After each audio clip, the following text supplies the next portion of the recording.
Welcome to the AI First Business Podcast with Tina Yazdi, where we show you how companies, teams, and leaders are turning AI hype into ROI. Hi, Michael. Welcome. So today we're going to talk a little bit about you, a little bit about Darktrace and AI and cybersecurity. Just to kick things off, can you give us a quick introduction about yourself? What led you to your role today? And then we can chat a bit more about Darktrace also. Yeah, of course. Love to. Well, look, first, thank you for having me. Appreciate the conversation.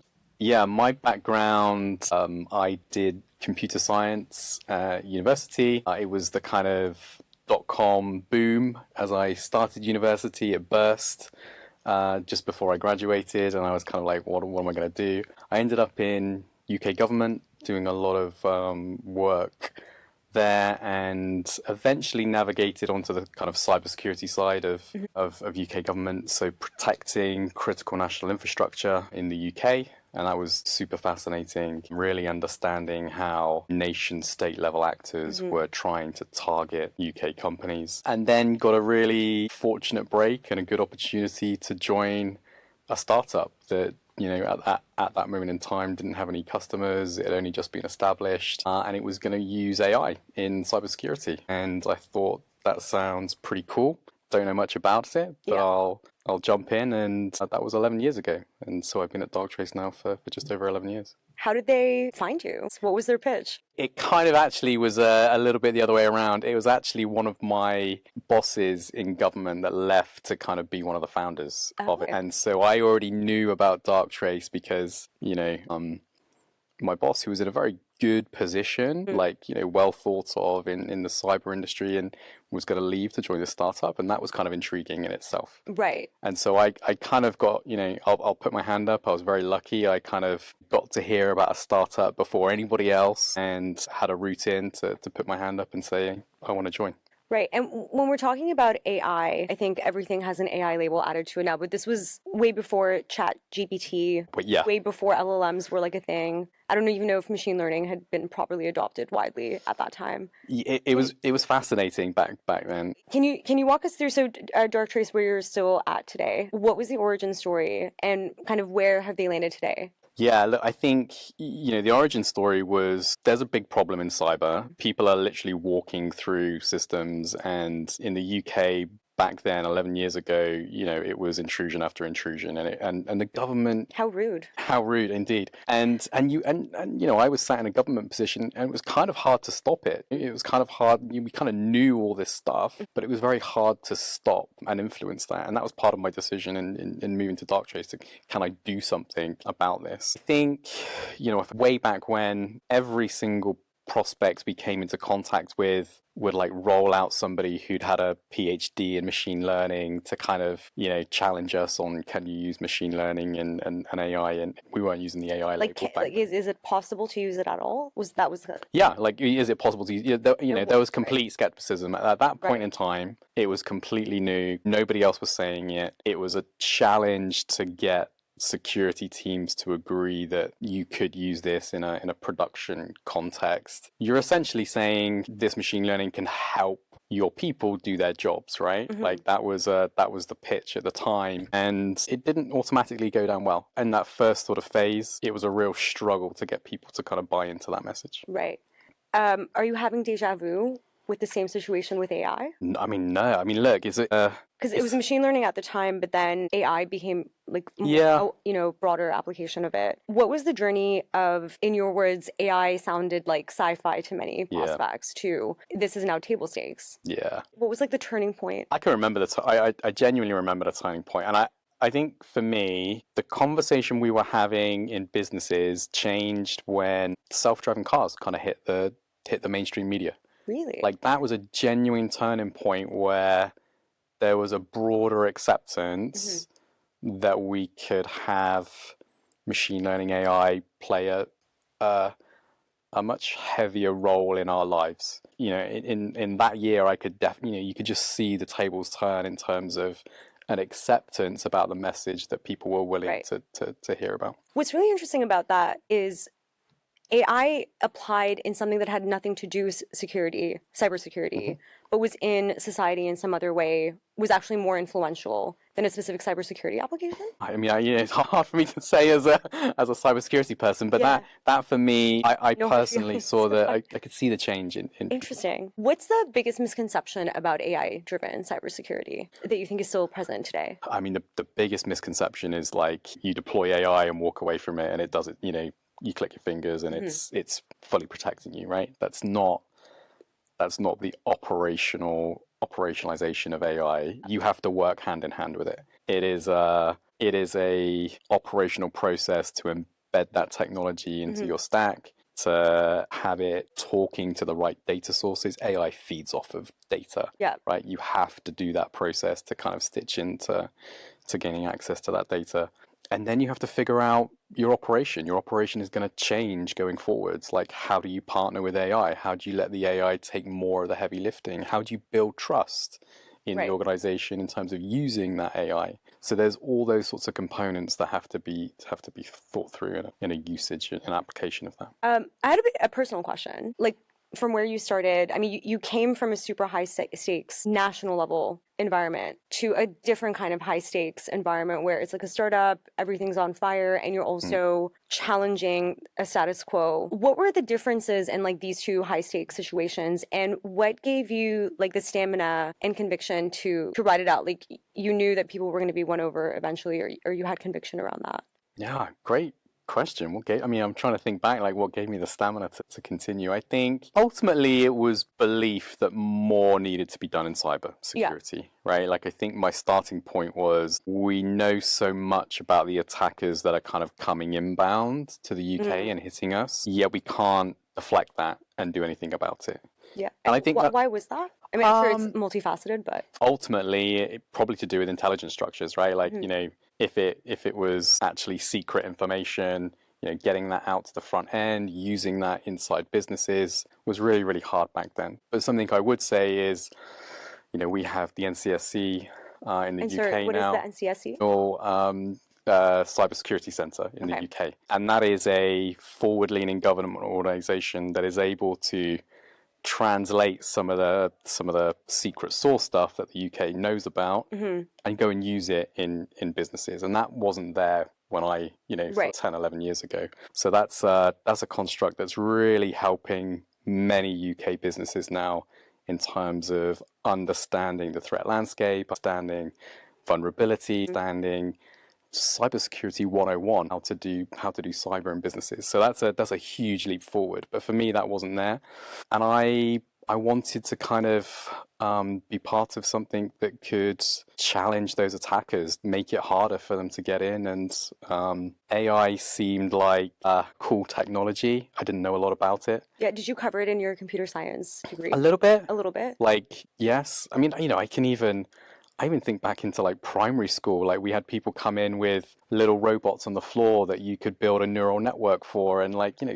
this stuff was here for a long time. Exactly, right? Like it's been around us for a long time. It's just, how the application has kind of changed and grown into this sort of business facing technology now. We've been looking kind of at the past a little bit.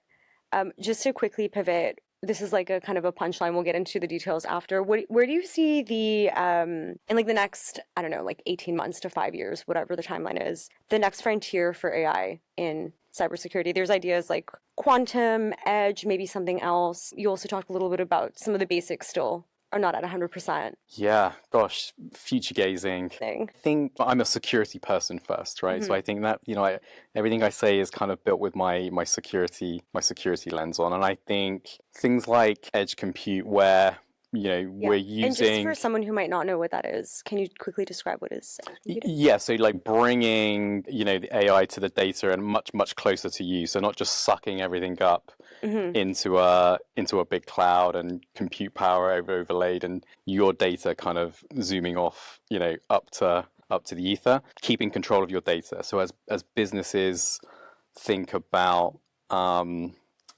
policy, regulation, legal frameworks that they need to operate in, I think I see more and more of that in our customer space, in the conversations I'm having. People are very, very concerned about what that means. More recently, or? In terms of like in the past year. oh yeah, like 100%. Like this past year, and look, I'm definitely not here to try and advertise Darktrace, but it's been one of the leading edge things for us that our AI comes to your data, and I see that in many other organizations how they're trying to shape, making sure that their data stays secure. And can you quickly describe why that's such a different approach and what the consequences of that are?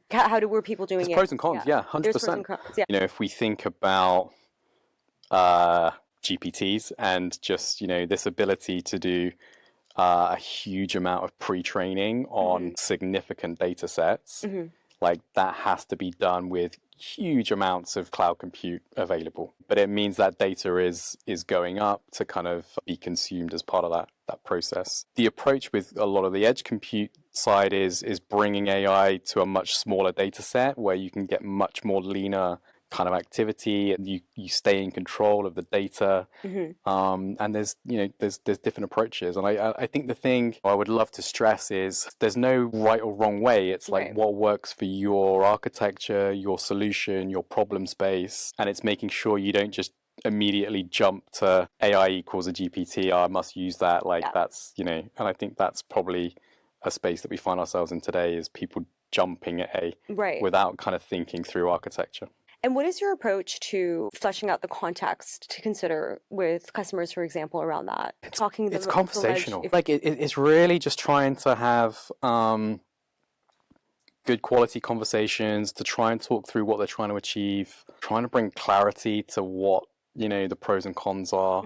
That's a really, really important step. And we find ourselves in in 2025, there's a lot of AI just being thrown, at the consumer, at the buyer, for all of us. So I think we find ourselves in a confusing space. So taking the time out, understanding architecture, thinking solutions through is a really, really important step. You shared a quote with me the last time we spoke. The Verizon Data Breach Investigations Report reports average dwell times of 200 days. Can AI cut that to hours, and how, is my question about that. But before you answer, can you just quickly describe what is the significance of this report? Like, how is it regarded in the industry, and what is a dwell time? Yeah, of course. The Verizon data breach report is just it's kind of a benchmark survey that is gets released every year by Verizon. They do a lot of research into this, and it's a well considered report in terms of just how long breaches are kind of cooking. Yeah, cooking is a great word. Cooking, I like that.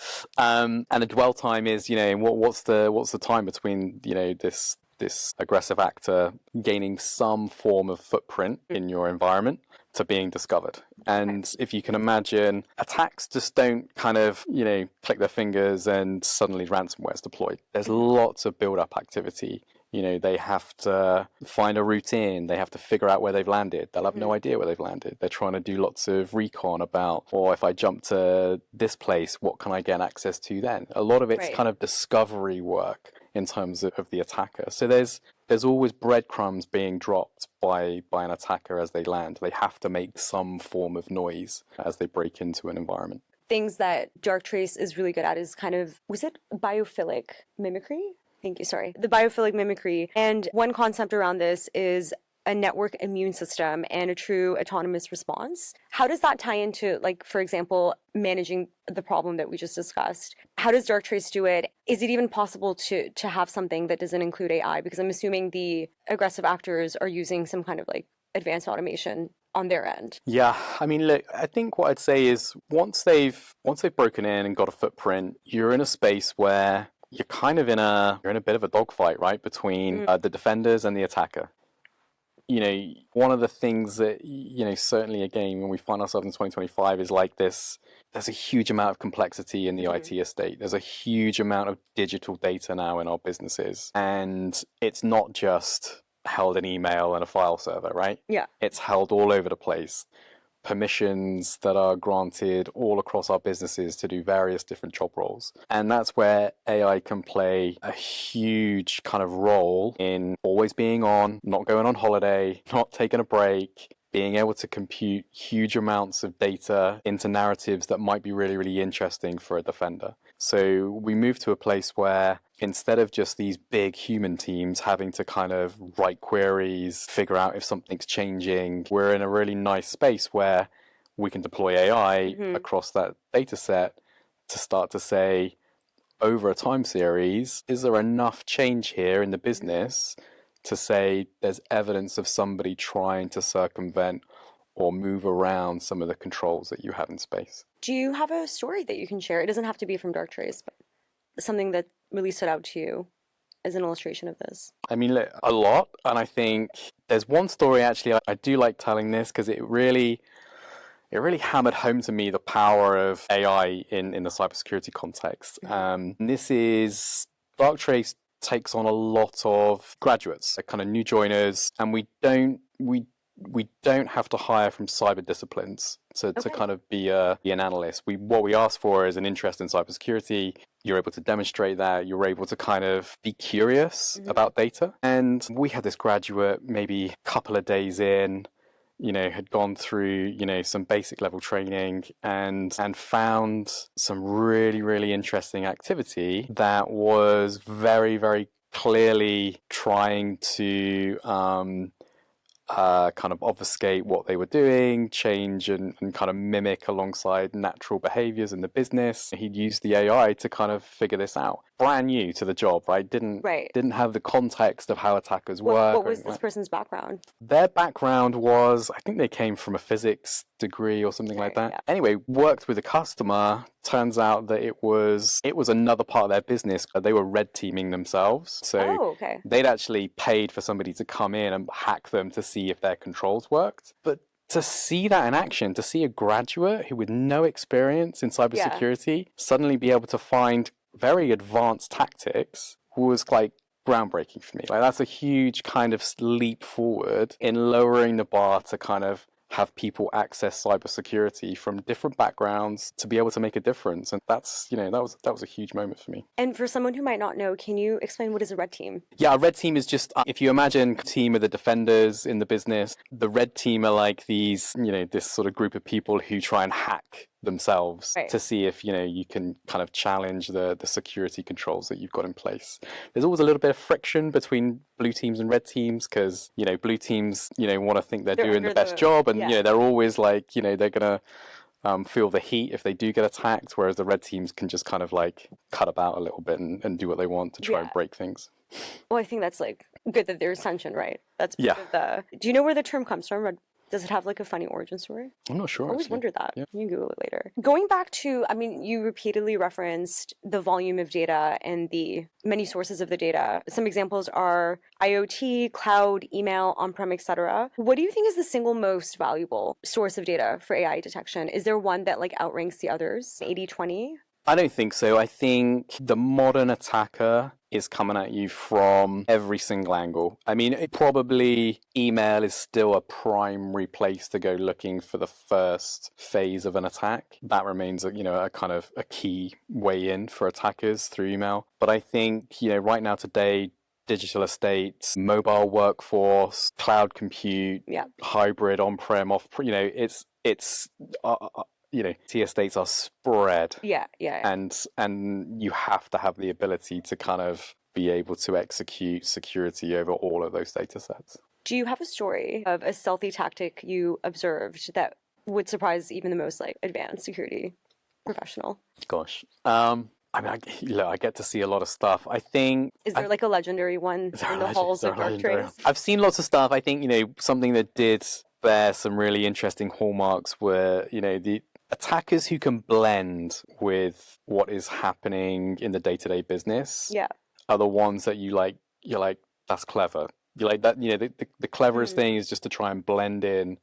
with what everybody else is really. I've seen kind of command and control channels shoot out to kind of things that don't give a response, so they're just firing stuff out without any responses coming back to try not to trigger anything that's sitting there listening for that. I've seen some really simple stuff like email forwarding rules. I've seen people get hacked by like a hacker just going into the email and be like, forward all these emails to this address. People not realizing that all the emails were being forwarded.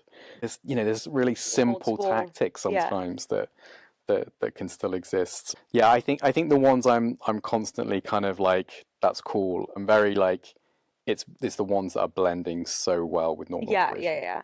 We've talked a lot about like the defenders, the businesses, the technology, the governments. The actors that we keep referring to is a little bit vaguely defined so far. Can you shed some light on who, like, these are people or technologies? Who are they? Are they just like teenagers in their bedroom coming from other countries? What's been your experience with the sources of the attack? Yeah, look, I'd probably I'm going to break it down to three categories. And you can probably, there's going to be blended scenarios, I'm sure. The first case is probably what we call nation state actors, APTs, advanced persistent threats. Those are your nations that are doing an awful lot of R&D into using cyber as an offensive tool. They will be China, Russia, Iran, North Korea, some of those types of places, and they have very, very advanced capabilities when it comes to building out tooling, infrastructure, the ability to execute against vulnerabilities. They are very, very active in offensive cyber. The second group I'd probably jump to is criminals, cyber criminals. So it's a lot of what you see in ransomware. It is organized gangs, finds. I mean, some of it's quite fascinating, right? Some of it's just as a service. Like there's people out there who are just building ransomware as a service. Are these like bounty for hire? Yeah, like I mean, we've seen adverts for like admins, to come on board because they need to administrate. Is this like a YouTube pre-roll or is it on the dark web? I'm hoping it's harder than that. Curious what your YouTube pre-rolls. But cyber criminals are so good at kind of doing the most basic things to gain access, and until they're challenged hard, they don't need to change. They're going for bulk. They're going for they're going for the lowest denominator. Yeah, and it's like, but it still works. It still works. They won't change their tactics until they're forced to change their tactics. Whereas if nation states are doing they're doing R&D. They're doing really upfront and probably development. Have more resources. Yeah. And then the final group is a little bit like you said, like a mixture between hacktivists or script kiddies or. What is a script kid? Script kiddies are just that sort of basic term for like somebody in their bedroom playing around, trying to figure out if they can do something clever. Hacktivism, then kind of if there's a cause that they're interested in. This type of. Yeah, like Anonymous was the kind of original, the OG type. Of hacktivism, but different groups pop up and come down again, and you'll see many different forms of that. For businesses specifically, which would you say is the percentage that each of these? I think most people, most kind of security people I speak to, it's generally the middle group, right? It's the criminals because. They can they come after you in a way where they can have a huge impact in the operation. For businesses, that is the bottom line problem that they have to handle, and most security personnel are very focused on that type of group. Just personal curiosity. We've spoken a lot about how AI is table stakes to defending. Is it also playing a role, or is it a priority to help prosecute or to identify the people or actors behind? Interesting. Do you know what? I'm gonna put my hand up and say that is that's an area I'm less familiar with. I think we've seen a huge advancement in terms of what law enforcement has been able to do in this space. We've seen some big groups on the cyber criminal side kind of face law enforcement action en masse, and that's multi-jurisdiction, so coordinated takedowns, which takes an awful lot of work for law enforcement. I think that's fantastic. Don't think I've seen evidence in terms of how AI has played into that, but I can imagine that it has. I'd be really, I'd be fascinated to understand more about that tooling. Yeah. You've also spoken at length about the volume, breadth, and scale of the data estate. When you deploy across all these things, how do you maintain signal from the noise and prevent people from drowning in alerts, especially given your call out that the best actors are the most stealthy, so it's the lowest threshold of notifications. Yeah. Then I guess that is a great question. That is the real crux of using AI for application in the security stack. And it takes a lot of work, and there's probably a couple of factors that implement that kind of contribute to that. Sorry.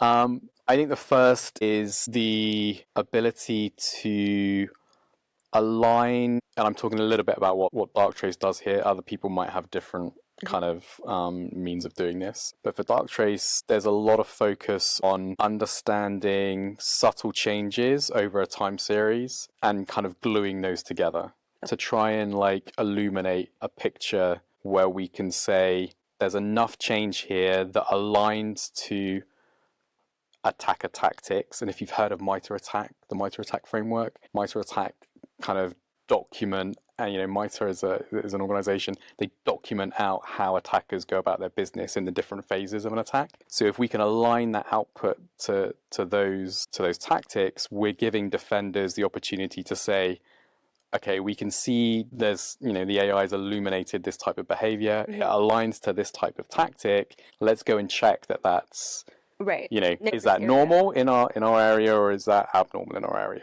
It's really taken a huge chunk of data, squeezing it right down into a small kind of space for you to go and look at to say, this aligns to how an attacker does X, Y, Z. You should go and look at that. And that's a really powerful kind of movement or emotion inside your security function to really get some granular level kind of analytics that can point you in the right direction. 100%. I always like to end with practical applications for people who may be listening. So I have a few advice from Michael Beck questions. If you had to build a mid-sized tech firm security program tomorrow, what are the top 3 AI priorities you'd focus on? Gosh, if I was building a mid-sized tech firm tomorrow, first place I'd start is figuring out your kind of regulatory environment that you operate in. Like, what is your business? Like, what is your business going to do? What's the legal framework around that? Are you handling health data? Are you handling PII? Like, you need to figure that out, because that will dictate then how you go about executing AI in your business. So you should definitely figure that out.